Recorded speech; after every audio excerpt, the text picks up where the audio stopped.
All right, there's no doubt about it. It is one of the most fun things as a sports fan to discuss in the offseason what your team should do.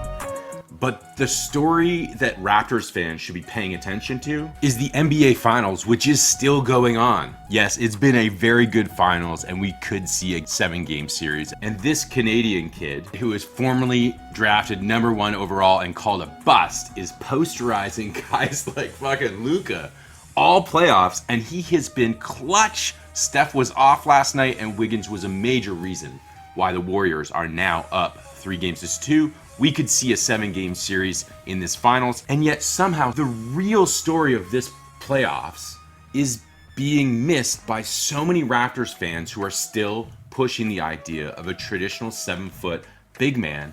Consider this. Of the final 8 teams of this year's playoffs, 2 traditional big men were in the final 8. Joel Embiid, who got eventually beat and looked exhausted many times, both against the Raptors and the Heat. Embiid eventually got beat by the prototypical modern big, who is under 7 feet, Bam Adebayo, and a very switchable Heat defense. And DeAndre Ayton in the Western Conference was almost unplayable against the Dallas Mavericks and their small lineups. Now, are these players useless? No. Without them, their teams would not have been top seeds in the NBA playoffs. So in my opinion, traditional dominant bigs, MVP caliber, Embiid, Jokic, are very valuable for the regular season, but once you're playing the elite small ball teams, they become potential liabilities. Yet make no mistake, Raptors fans, small ball is not a Raptors thing. It is a league-wide zeitgeist. And that's why it is so novel what they did in Cleveland with their skyscraper lineups. Okay, it's against the grain. So this is a video about big men we could draft in the 33rd spot or beyond. Okay, so someone that's a 2-way. So I want to talk about the players that you guys have helped me, thank you, compile this playlist of Raptors 2022 draft targets that's available through my channel. And it's got scouting videos from various sources, but the best of them is these small Adam Spinella ones. Chef's kiss, they are beautiful. If I like a player, I will then search out games. Like you can see, I've got this March Madness Purdue Texas full game. I'll scout them further. This is a list of the players that the Raptors have invited to work out for them, and it tends to be a good indicator of who we might take. And as you can see, one of the most notable big men here that Raptors fans are in love with, for good reason, he's awesome, is Jaylin Williams. The problem with Jaylin Williams is that he's moving up draft boards because he had such a good combine and scrimmages in the combine. Teams are realizing that this guy is an excellent modern small ball player. Looks a lot like Grant Williams in there, and Williams' stock is so high right now. He just is an absolute team leader and a guy that you want on your team. We'll go through this whole list of draft invitees and see if we can kind of get some clues as to what the Raptors are looking at for this offseason. But I have a guy that I really like that I think is outstanding for the Raptors. It doesn't mean he's the best guy available, but he can be played at the 5. And what if I told you he's a hardworking, team-first guy, that he was ready to potentially come in and play significant minutes for the Raptors this year with a man's body already and potentially run the offense out of the post in such a way that he could draw double teams and we could play 4 long arm monsters with 1 Juan. That's right, Juan, as in box and 1, the Juan in the box and 1, like Fred or Gary or Malachi, off the ball. That's what we need. So a lot of you guys are saying we need a guard that can substitute for Fred. I don't deny that. But I think that if we actually go a different route and don't get an extra guard, then Malachi becomes the 3rd stringer. Gary and Fred can continue to shift on and off as the Juan in these 4 long arm monster sets, and we can get them off the ball. And that's the thing that's really important. It's not that we need a new ball handler. All of our freaking big long arm monsters can ball handle. But we need to get Fred and Gary off ball and coming off screens. And that's something that the big man that I have my eye on can do. And you're going to see why he is also a perfect Raptor and a perfect understudy for the Thaddeus Young mentorship that's coming in the form of Thad Young when he, mark my words, re-signs this year with the Raptors alongside Chris Boucher. But before we can get to that player that I want to show you that is totally flying under radar, I have to address something that I'm also seeing from Raptors fans. And this one is kind of summed up by a comment from James Ledley on one of my videos. And in it, he just says like, hey, Gubbs is crazy. He wants to spend all this money on Gary Trent Jr. and re-signing OG and re-signing Fred. And he thinks that it's like NHL hockey. And I think a lot of Raptors fans are like that. But the truth is, if you actually look around the league, the way you build a perennially dangerous NBA roster is by re-signing the players you draft and develop. And I'm going to show you through the rumors surrounding Andrew Wiggins that that's true. So let's take a look at the top roster payrolls around the league. And what you're going to notice is that the teams at the top of this list are championship caliber teams, with the exception of some mismanaged ones like the Lakers, and you could argue the Clippers and the Nets. But essentially, these are teams that are favored to win it every year. There's Golden State, there's the Brooklyn Nets, the Clippers, Bucks are pretty good, Minnesota definitely on the cusp of playoffs, looking good. Lakers totally mismanaged. They're terrible, one of those like three superstar teams. Kendrick Perkins, superstar. Stephen A. Smith, and you got Philly, us, Utah, okay?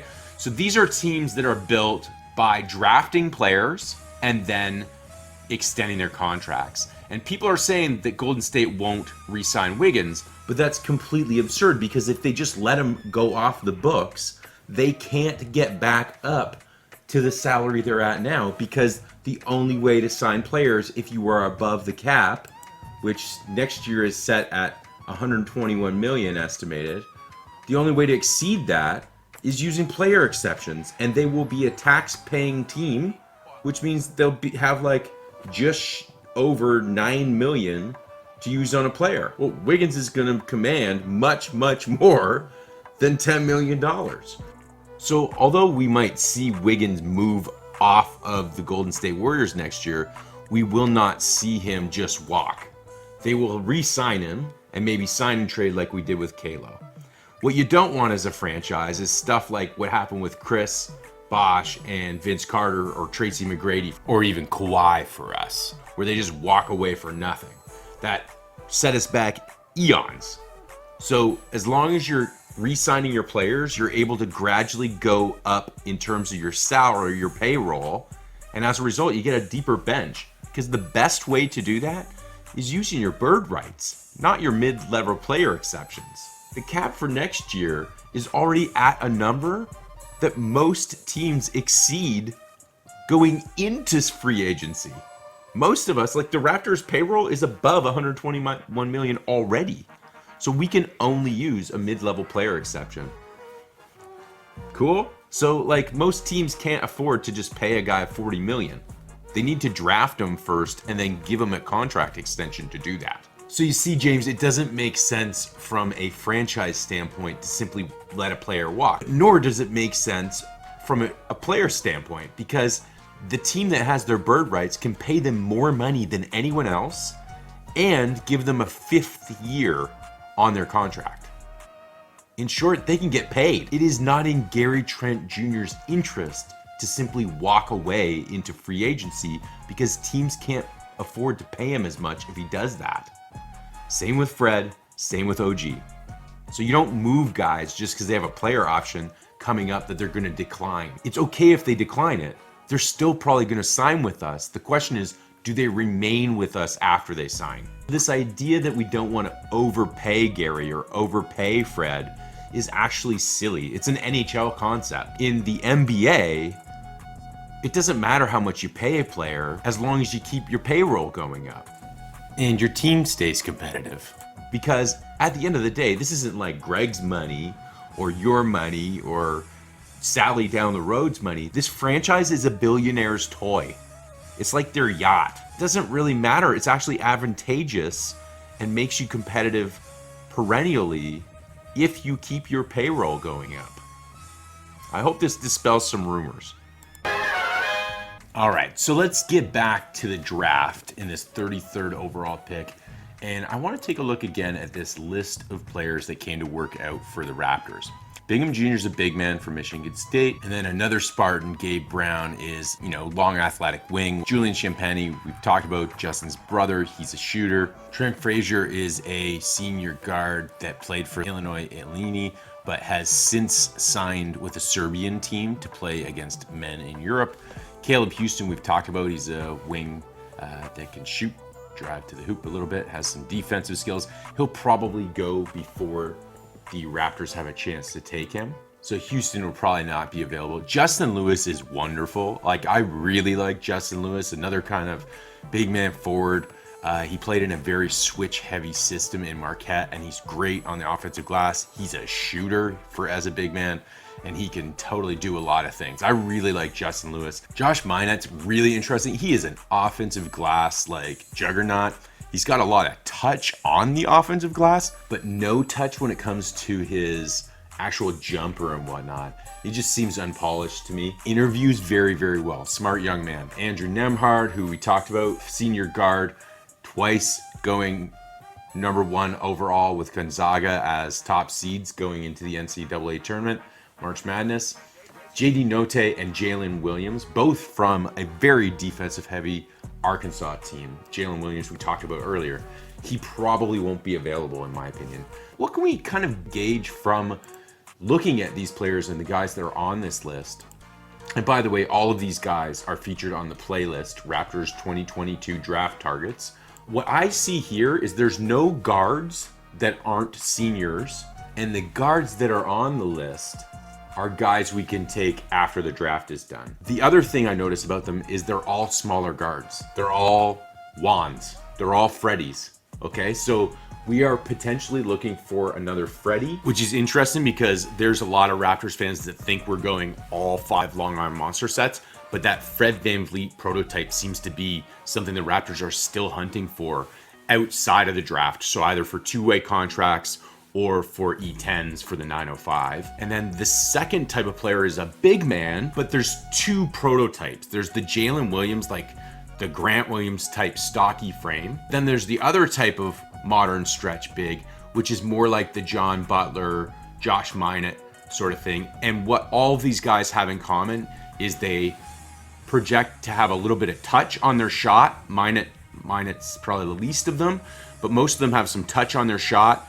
All of them can handle the ball a little bit, and they have more of an Evan Mobley frame. All of them can defend. Those are the cookie crumbs from the draft invitees list for the Raptors. Let's go through this list of big men that you've helped me compile.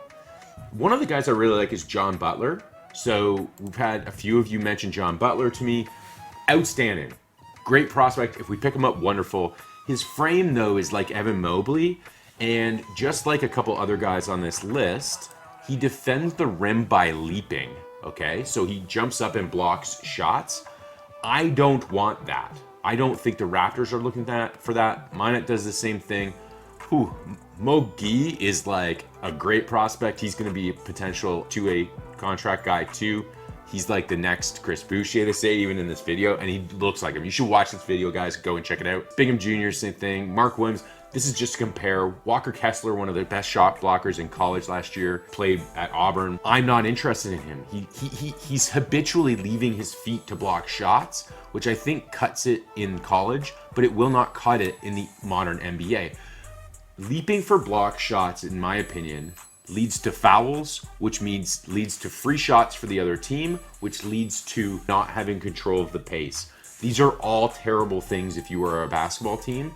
And the Raptors have already said, and we've talked about it on this channel, we are going to defend the rim from the ground floor. We're going to get our feet in position, we're going to get our hands up, and we're going to get position on their players so that they have to move the ball. They can't go through us without taking a charge. That's why Jaylin Williams is on this invite list, okay? His type of defense, defending the rim from the ground floor, is exactly what the Raptors are looking for. Christian Koloko, I would say the same thing. He leaves his feet. The one guy I would take over my guy in this entire draft for a big man is Jalen Duren. Go watch tape. This is a grown man. Also came out of Montverde Academy.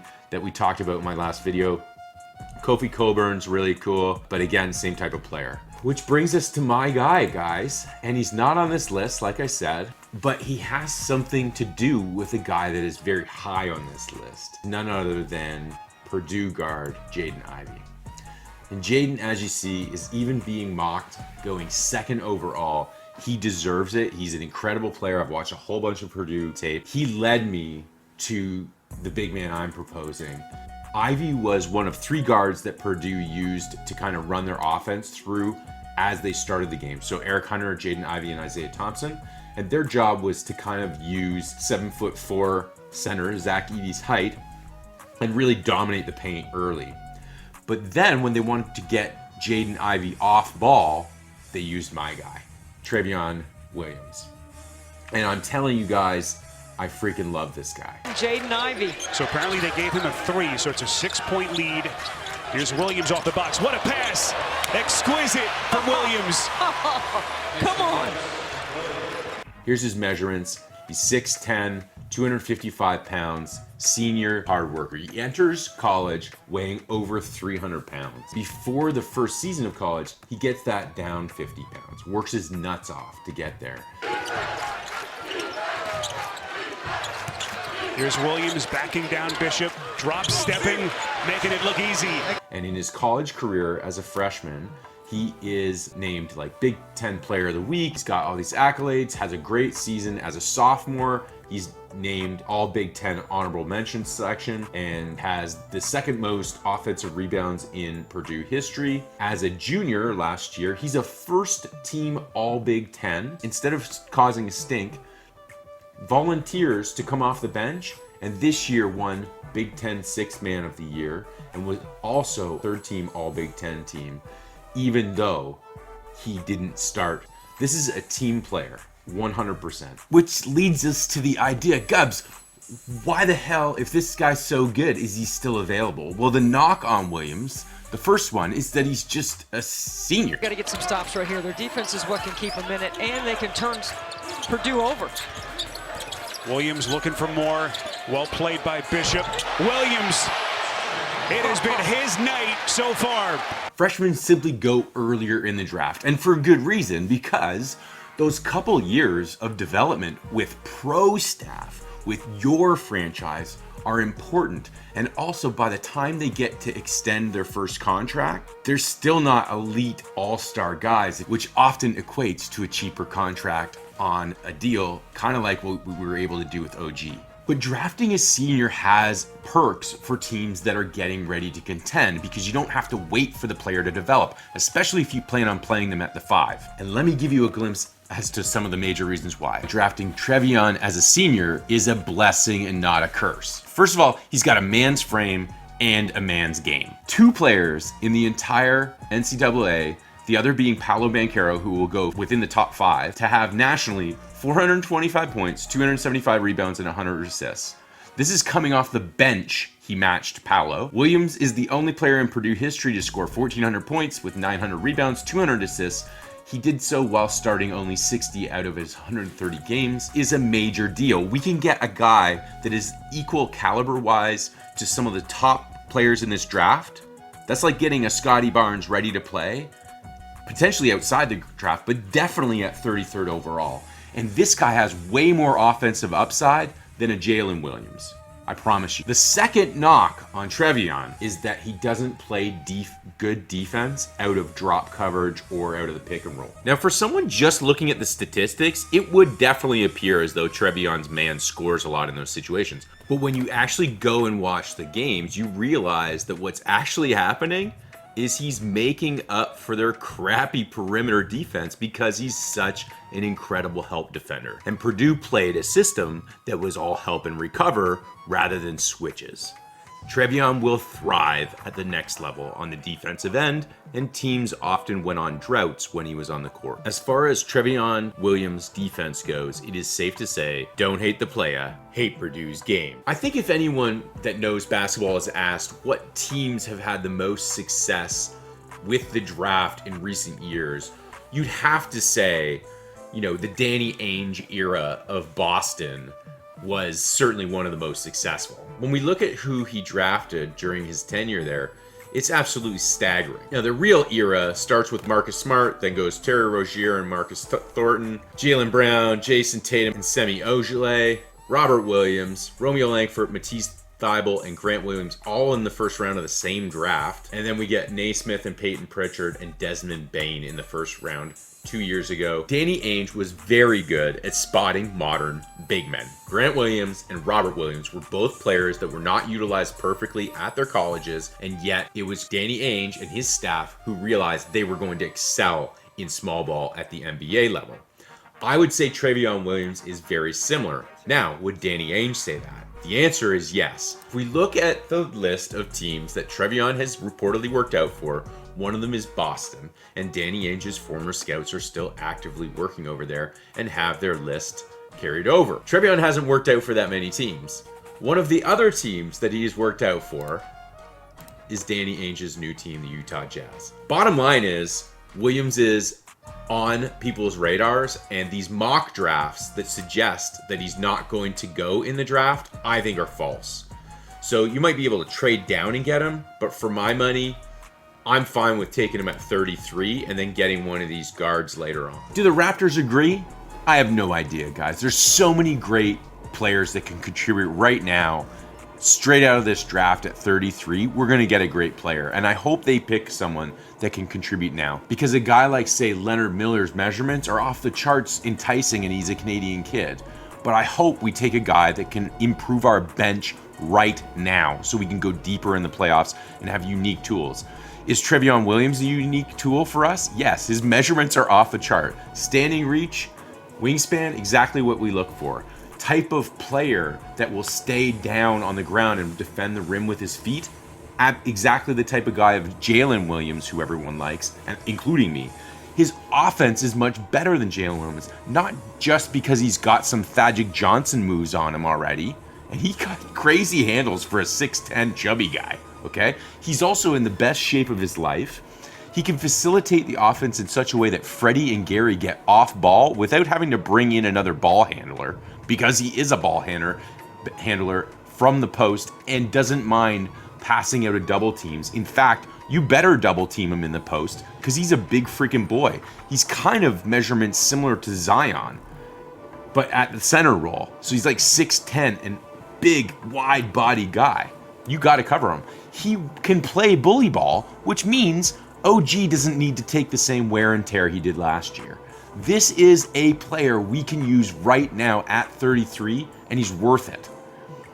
He's a leader, and he's willing to know his role, guys. If you don't need him for a certain matchup, he's happy being a cheerleader.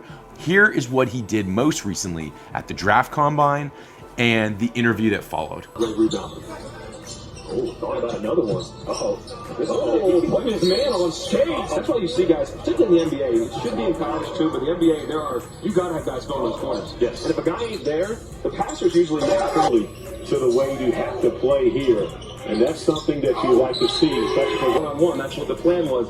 And then you go and double, maybe you catch them by surprise. That didn't happen there.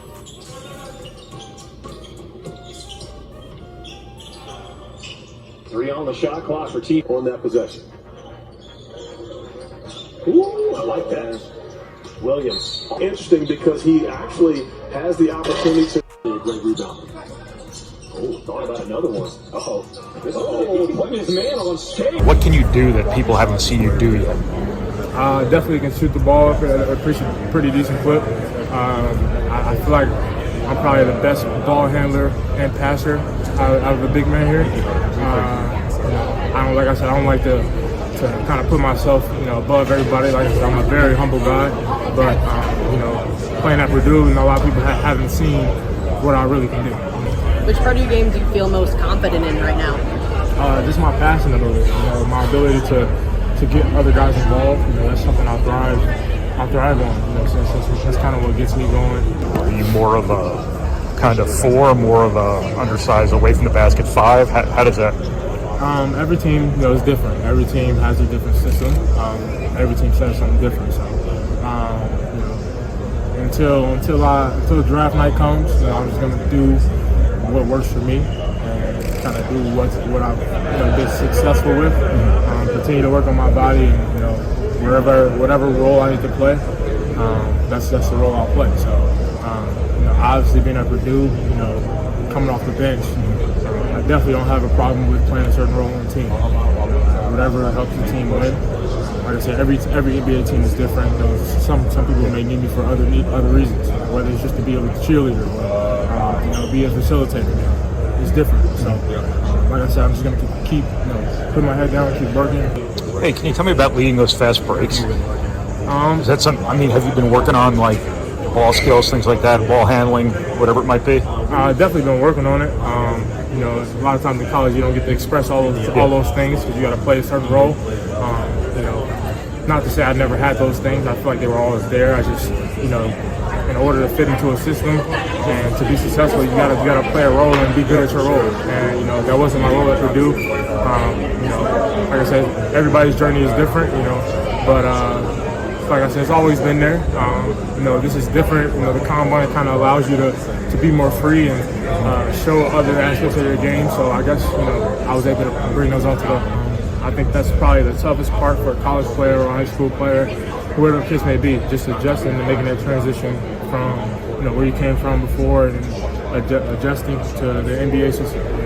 A lot of these guys in here come from teams where they're the best player on the team. And you get here, it's like you got like 10 of those guys on one team. So it's all about knowing how to fit in and those little things. Like cheering guys on, picking guys up when they fall. Being loud on the bench, having energy, all those things, those little things matter. But where I go, second round or undrafted, man, it doesn't matter to me. At the end of the day, I'm doing what I love. There's plenty of guys in the NBA who are successful now that didn't get drafted. So I'm never worried about that. Like I said, I'm just happy to be here, man. But as hard as it is to make it, it's harder to stay. And actually, Bobby's Hammond talked about that yesterday. Once you make it, it gets even harder. Guys are coming in and out. You got, and you just want to, you want to earn that contract. You want to earn, people's respect. To say that you belong, in the league. So. I definitely have the understanding that it's going to be even tougher. That's why I never want to settle for obviously I'm in the best shape of my life, but like I said, there's always work to be done. All right, guys, that's my pitch on Trevion Williams, who made Jaden Ivey look great and put up numbers like Paolo Banchero. I hope I've given you a glimpse at one of the rare gems in this year's 2022 NBA draft. It is deeper than people are making it out to be, and nothing is a lock. This is a great pick. Will the Raptors take him? Who knows, guys? The odds are terrible. One thing I can tell you is they've looked at him, and they've looked at a bunch of our suggestions. No shortage of great guys that we could take in this draft, guys. Let me know what you think of Trevion and my coverage of this here. Great young player. I look forward to watching his career. It's all about the Larry's, Kawhi. What do you think of Trevion Williams? You heartless bastard. This is Chef's Kiss approved. Mwah!